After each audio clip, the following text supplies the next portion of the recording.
Habbershaw, Director of Action Dry Emergency Services. Afternoon, Andy. What does Action Dry Emergency Services do?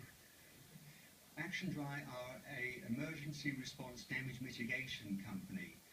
Once the floodwaters recede, then a clear-up and a drying programme is required urgently.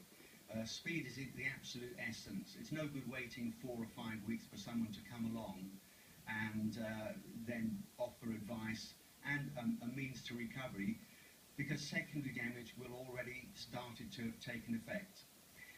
What we're hearing for people who are perhaps flooded at Christmas, that actually the aftermath of the flood is far worse than the actual occasion of flooding.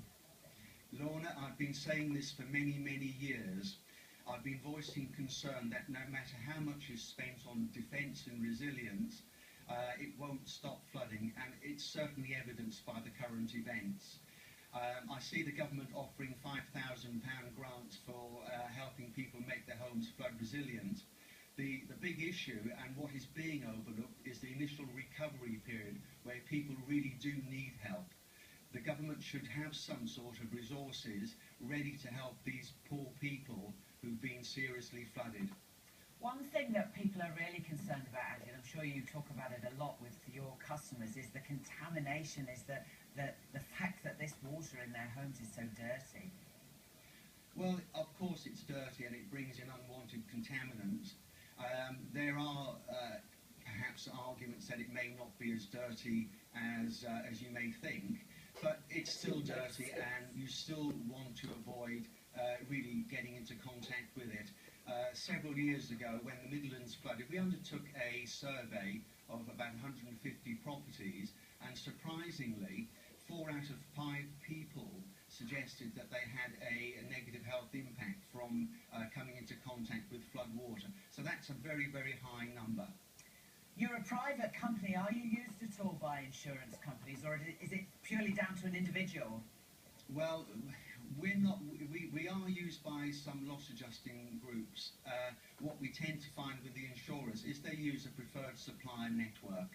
Those preferred suppliers are really restricted considerably on what they can do, and it's all down to cost. That can actually prevent significant delays to householders or building owners, and that delay can cause secondary damage to take effect, which can drive up the overall ante for the restoration of that property. You can't do anything, presumably, until the water's gone and the property has dried out. I mean, you take away everything that's damaged, broken, that can be taken out. How long does it take for a property to dry out after it has been flooded? Okay, well, once the water's gone back, the first thing is ensure the health and safety of the building and the occupants. Check your electrics is vital. Make sure the property is clean, and then without delay get a drying programme underway or a stabilisation programme underway. The way insurers, contractors generally have been working is to put in traditional drying techniques which can take many months to dry the property. So to try and speed that along, the current practice is tons and tons of unnecessary hacking out.